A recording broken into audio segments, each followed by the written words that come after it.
And we would love to have taken the audio of Howard and played it on our program, like we have in the past. But the law was laid down at our last yelling session that we are not allowed to play any of his audio on our program. And the audio of other channels. Of other channels, of anything, which, is kind of silly because you think cross-promotion, but they know best, Opie. They know best. It's not about that. No. They know everything. So what we've done is transcribed the insulting audio into these sheets, these scripts, if you will. And we have actors portraying the parts of Howard and Robin. And Artie. And Artie has one or two lines. Artie's got a couple Who's playing of lines. Artie? All right, you got to lay down on the floor for your lines. Completely on your back. I'm not even kidding. Get a wireless. Lay down. I've seen the videos. That's how he does most of the shows over there on his back.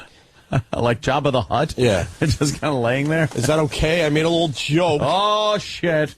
All right. No, not comfortable. Right on your back. There you go. That's where you'll be commenting from. Yeah. You do it like that. Playing the part of Howard Stern. This is actual transcripts, right, E-Rock, of what he said yesterday? Oh, there is nothing different. This is an actual transcript of what was said about us not being on K-Rock anymore. Great idea to do this. Isn't it wonderful? Jimmy.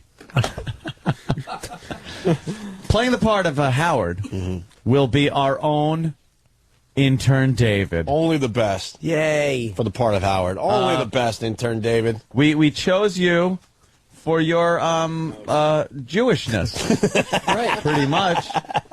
I think that whole whiny thing that you got going, that kvetching that you do, I think it's very good. I think you fit the part very well. The part of Robin Quivers will be played by our own E-Rock. Because they share body type. Yes, and vaginas. Why the shrug, E-Rock? What am I going to do? Shrug. That's all he can do is shrug. This is true. And in past performances, I've noticed that you do put on a pretty fair female voice. Oh, yes. See? Look at him. Oh, nice. Yeah. Can you do that again? No. I want to hear if I can hear you. Jim, Oh, what, David? What's wrong, David? nothing. If you tell him to do it, then do another voice. Oh. Okay. Oh. Thank you, David. Yeah. David's a good boy. So, this is what they were saying about us. And, again, this is, we were yelled at. And when I say yelled at, sometimes you use that word yelled at, and it's pretty much just a discussion. But you go, yeah, we were yelled at or something. This was a screaming match that happened. Veins are popping. Yeah, veins were turning popping. red. There was curses flying, and it was very, very. There's a lot of anger in the room that day because what we had said was nothing compared to what Howard had said, and we were being yelled at for not taking into consideration how it would affect the platform and the product in this. When meanwhile, what Howard did was worse, but he got away with it free and clear. No one talked to him. There's no one yelling at him. More than one person reached for some nitroglycerin. yes, right. Make sure those arteries are nice and wide. And the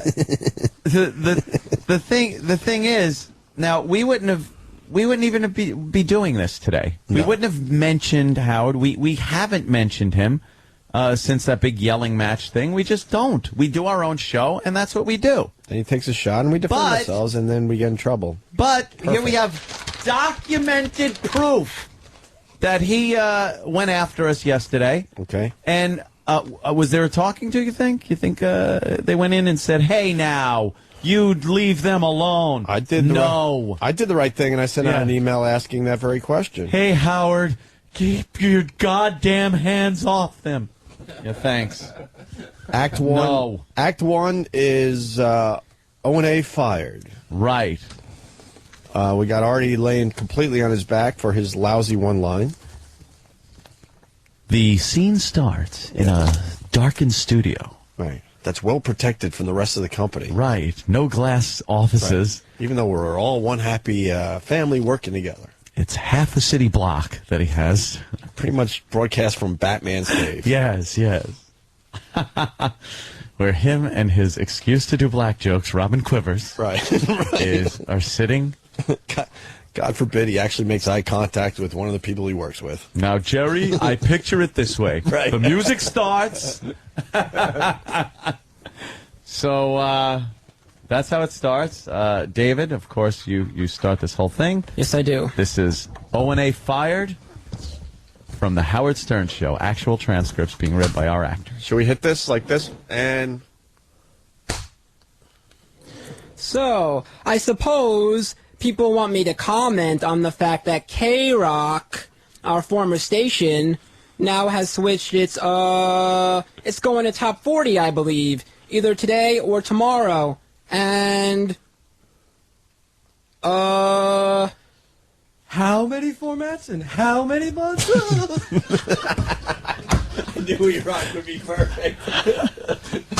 You can kick him all you want. I love the kid. Fucking E-Rock. Oh, morning, men. Opie and Anthony are out. They were fired yesterday, and that would be the, I feel bad for them because I know they were going to kick our asses. But it's going to be hard to do from not having a terrestrial station live. Don't they work with us now? At here, right? Unfortunately, yeah. Well, that's the first part of the audio, Ant. So we can stop and comment. That was scene one. Yeah, we'll let it play out, and then we could have a couple comments. Scene one there. So how does that help the company in our radio show to have the quote star saying, ha, ha, ha, unfortunately, yeah. Unfortunately, we work for them. As a lot of listeners are listening to that could get the Best of XM package and check us out. Right. Well, that's just a question I want answered. Anything else to add before we move on to the next one? No, I've spoken my piece on that one. All right, here we go. Can't justify O&A salary, Act 2. I don't begrudge anyone making a living, but... You don't begrudge? Begrudge, yeah, sorry. I don't begrudge... I don't be-fark. That's what Breitbart says. Yeah. I don't begrudge. Begrudge, okay, begrudge, yeah. Yes, okay, and action. I don't begrudge anyone making a living, but, I think this company is paying them about $3 million. I have a comment. Yeah, so do I. Hey, David. Paying them about $3 million, and the only way I could justify that was that they were on terrestrial radio and they could talk about Sirius XM. I like that aspect of it. But nobody was listening to them on the radio. That's the problem. So, you know, I know they used to make statements a lot that they were going to kick our ass if they could ever get on in the morning. Yeah, we were old and washed up, and they were the new and better and more improved or whatever. Right. End scene. I love E-Rock's Robin. E-Rock's Robin is really good. The whole thing about nobody was listening to them on the radio. It's just not fair. It's not true. Right. Look at the ratings, dummy, and you'll see. Oh, they weren't as great as you, Messiah. No, But of we were course not. doing just fine, Messiah. We're doing fine. We had some unique challenges, Messiah. We were competing against ourselves. And it was the reason we are not on K-Rock anymore is because they flipped the format. Because there was 21 hours of programming that sucked monkey ass. That's why. We upheld our part of the bargain and outperformed the station by leaps and bounds in the ratings. Believe me. But there was no way they're going to stick Opie and Anthony there on a top 40 station in the mornings. Remember Hop Along Howie? For the love of fuck. Give me a break. Unbelievable. And what the hell else? Oh, yeah. When were we saying we were going to kick his ass? Back in fucking the last century? It was the previous century. And lastly, but surely not leastly, 3 million? Look, even if we were making that, I can't talk about what we make because that's really taboo. Talking about your contract. There's something in the contract that says you can't talk about the contract. Mm-hmm. But if you think what we're making hasn't paid for itself 10 times over in the time we've been here, how about what you're making?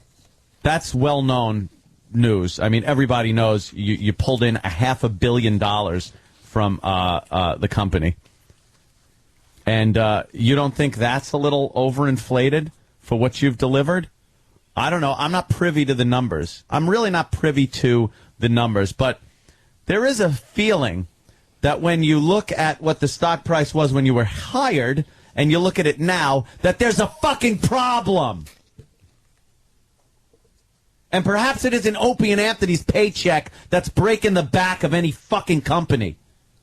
So don't talk about what we make. All right? Fucking asshole. Oh, God, does it infuriate me. Yeah, as soon as you start talking about our salaries. Don't fucking talk about what we're making. And if it's worth it. And if it's fucking worth it or not. A lot of eyebrows go up and go, wow. Well, all right, since you mentioned it, let me think about some other things here. There are people that show up and sit on their ass and don't say shit that make more than we do. Believe me. In their glass office. Yuck. I want to put a sucker fish on the side of our fucking studio. Can I have a sucker fish that just sucks the fucking algae off the windows?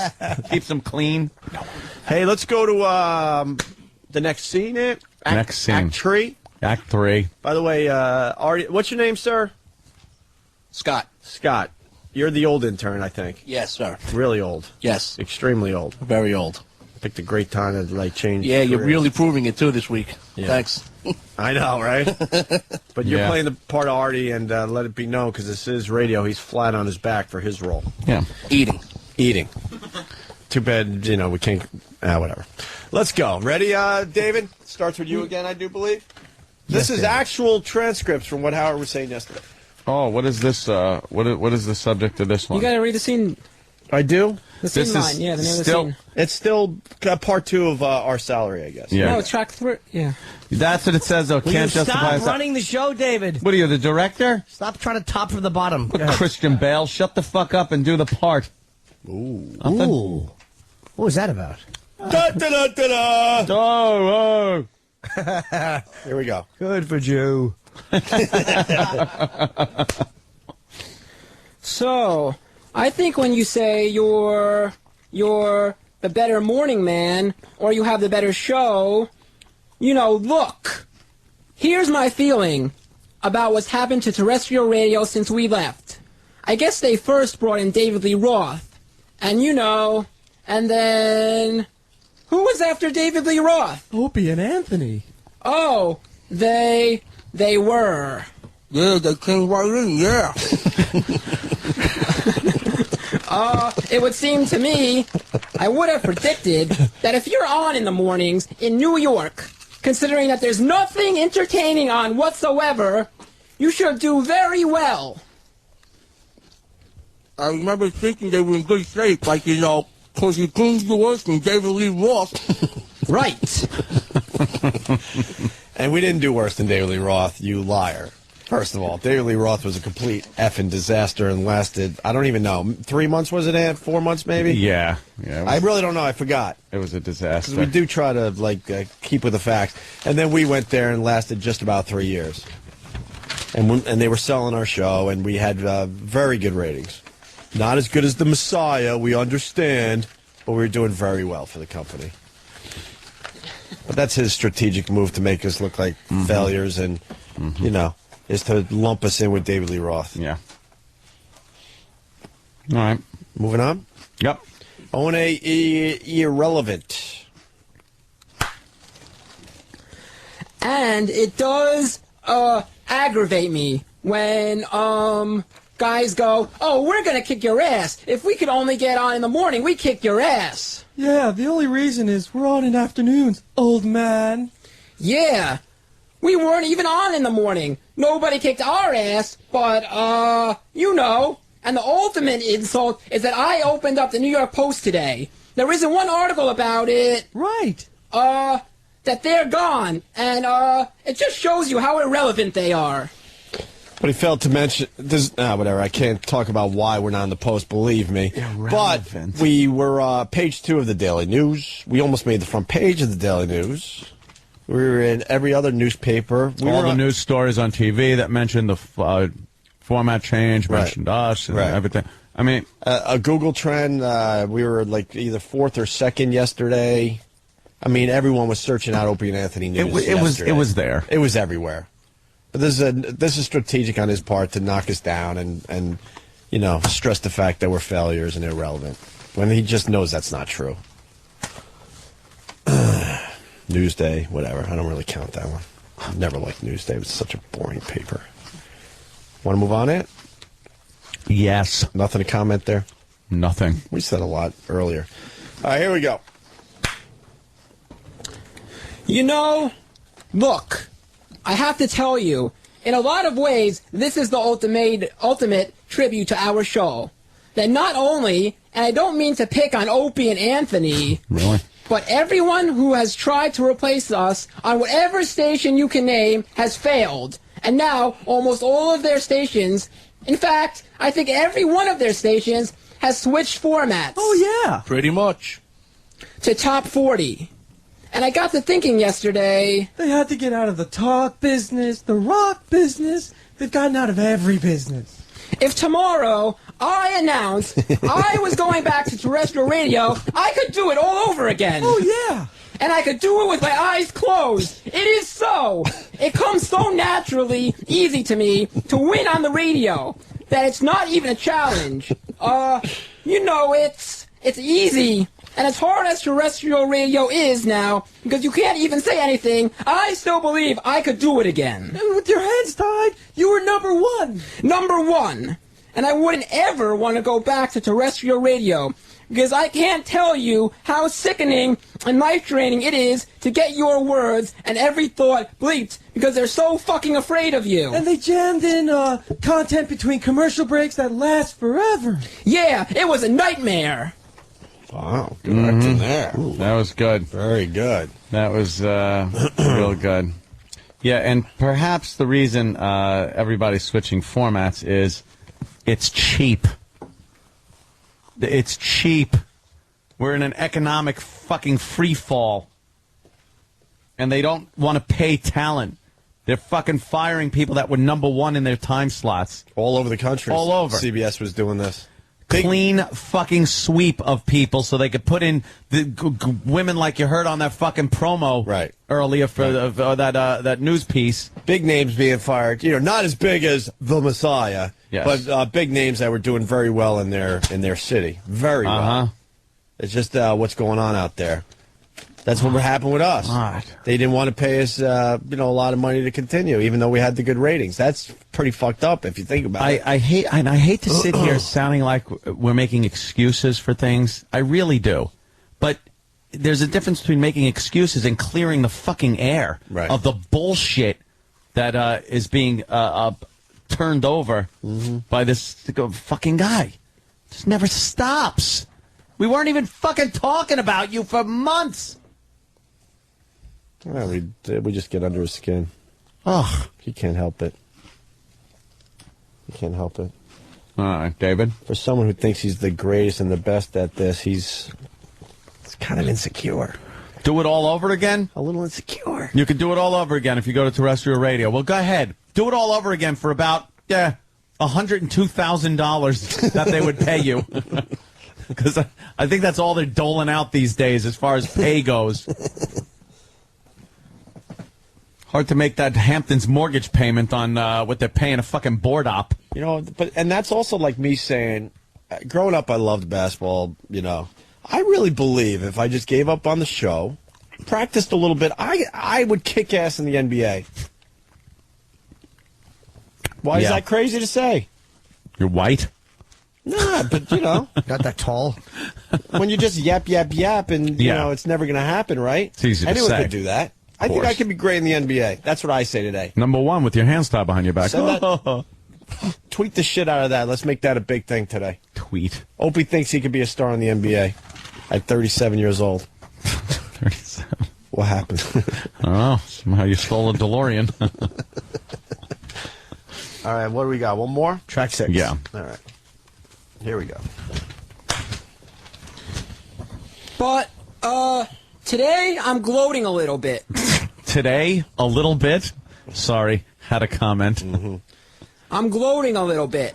I do feel good about it. I do. I feel great. Well, it's a shame that, your good feeling has to come from other people's demise. But they wouldn't recognize you when you were there.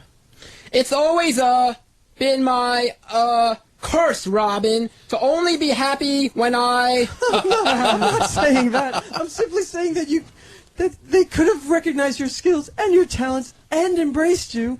Instead, they had to fail in order to understand your power and your genius. Holy motherfucker! I gotta step in. There's not enough money to play that role on a radio show. I can't believe that is an pride, man. actual statement. Rob, it has some pride. That was an actual statement. Oh my God, there's no Wow. way. Did you transcribe that like that? That line sets civil rights back 100 fucking years. Oh my God, Robin, Obama president now. Yeah. You don't have to do that anymore. That's a Jim Crow line. Oh my God. Can we hear that again? Back to E-Rock as Robin. No, I'm not saying that. I'm simply saying they could have recognized your skills and your talents and embraced you. Instead, they had to fail in order to understand your power and your genius. You know, that's exactly like the 300. All he had to do was kneel down Yep. and fucking, Yep. kiss the ring, Yep. and everything would have been fine and dandy. But they chose to just, perish in that hail of arrows. Mm-hmm. They didn't recognize the skill, Better power, recognize. and genius. They could have recognized your skill. The first thing we did, me and Opie discussed this when we came from Boston to New York. Mm-hmm. The first thing we did, because we knew growing up in New York, you don't come into Howard's backyard and shit on Howard. He's got all the listeners. It's the dumbest thing you can do, especially if you want to share an audience. We were doing afternoons. He was doing mornings. Of course, we wanted his audience to listen to us on their drive home, that when they listened to him on the way into work. The dumbest thing we could have done, and we discussed the strategy, was to come in and bash him. So we did give him kudos. We talked about how we grew up working, listening to him, and talked about funny things, all the bits with Jackie, and just the whole thing. Every guy, especially that grew up on Long Island, listened to Howard. Wasn't he lying? I'm not going to say, I've never heard of the guy before that. I never heard of the guy. It's bullshit.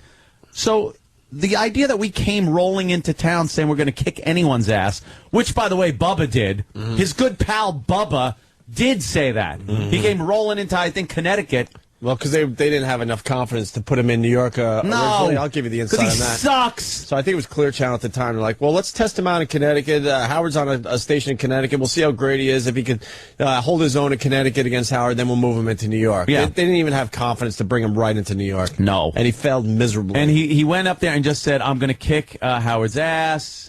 And then just went on bashing and bashing and bashing and got his ass handed to him. Right. That's not how you compete with Howard. Mm-hmm. We did embrace his talent.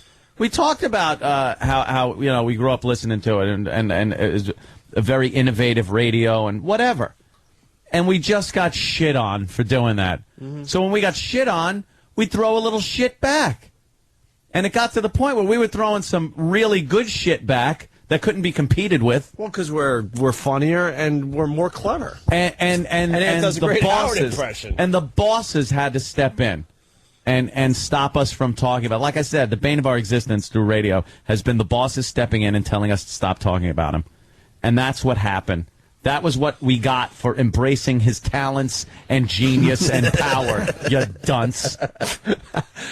Yeah, but they conveniently forget that we they leave that part that out. we ever, talked about him positively. Yeah, what are we, stupid? Or gave him props. Going to roll into New York City they conveniently and bash forget that. Howard. Dude, Stop it. I gave him props, I don't know, 3 months ago, something like that. We pop in our little props here and there when it's. No one can deny what Whatever. the guy did in radio. Mm-hmm. You're stupid if you think you're going to convince anybody based on your own ego what he did in radio. He was huge. Yeah. And there's no one that could say he wasn't. But to sit there and let him bash you and not fucking give shit back is just stupid. It's self-destructive. That's how he killed every DJ he went up against. Because they'd get these pussy program directors that said, they'd have these big meetings, and the jock would be like, Howard is after me. What do I do? And the PD would be, the best strategy is to ignore him, and he'll go away. And you know what happened? He kept pounding and pounding until he made the jock look ridiculous to his own audience, to where his own audience would defect, go to Howard, and then the jock that he was goofing on became a joke. Mm-hmm. You don't see that shit and then do it and repeat it unless you're an idiot. So we fought back. Well, mind you. And did very well. We're the best in the business at that. Exactly. We're pricks. Insufferable assholes. Everyone knows that. Everybody. He even knows that. Yes, that's why he went to the boss. He never went to the boss because of Mark and Brian. You think he ever the bosses ever told Mark and Brian to shut up? Stop it. Johnny B on the loose. Do you ever think he was told, hey, knock it off, you're really hurting Howie? No. But time and time again, the big bosses would drag us away from vacations. We had to get on airplanes to be yelled at. Have you ever been holy shit. It's fucking ridiculous. Have you ever had to take a flight to be yelled at? To be yelled at. By your boss? I don't think so. Well, that's what happened to us. And that is the only show that happened to. Oh, yeah. Not another fucking show. Every other show laid the fuck down and withered away and died. Just look at DeBella. DeBella's the classic example of the idiot who just sat there and took it, didn't know how to fight back, and he fucking looked like a douche in front of all of his listeners. Mm-hmm. He became the most uncool shithead to listen to based on Howard's abuse of him. Mm-hmm. It was, I'll use the word, genius. There it is. It's the genius part Robin was talking about. Right. That was genius. But we're not going to, we grew up listening to it and learning that strategy, that you don't just sit there and take it. So that's what we've been doing, dishing it back out. And now again, we get in trouble for doing that. And we get a boss that tells us that's not the way to handle it. You don't handle it that way. After fucking 14 years of handling it that way and being successful at it, no, that is how you handle it. Listening to you, you wither on the vine and fucking die. Oh, God, suits. All right, go back to Robin, and then we'll move forward. Yes, I like the way Iraq did that part. If this isn't a me, you moment, I don't know what else to tell you. No, I'm not saying that. I'm simply saying they could have recognized your skills and your talents and embraced you. Instead, they had to fail in order to understand your power and your genius. I don't think they ever really got it. And you're absolutely right. Me. Wow. You. Me. You. Oh, my God. Start over, David. Okay. I don't think they ever really got it. And you're absolutely right. This is a great tribute to our show. Robin, Artie, Fred, Benji, I guess, yeah, you're a huge part of the show, but the fact of the matter is that this is a great day, and you know, all of you, you know, it's great to say you're gonna kick our ass, and you're a big shot, and you know you're gonna do... And we're nothing. I mean, it's one thing to say you're gonna beat us. Yeah. But to call us nothing? And the company The company. And no talents. The company handed over a franchise. A franchise. You know, this was a franchise, and they really blew it.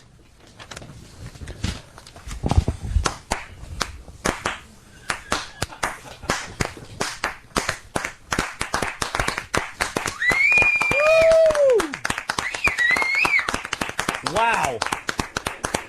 Bravo. That ought to be at the Winter Garden Theater. I swear to you. There you go. I'd see that every night, that performance. That was only a piece. What a performance, Doc. What a performance. That was only a piece, by the way. Yeah. Oh, that wasn't the whole thing? No. No. Some of the better ones. There were little tidbits thrown in there, but that was it. Stop saying there, David. Hoping for more lines. David, you played your part very well. Very good. Yes. Thank you. Came off more like Howard Beale.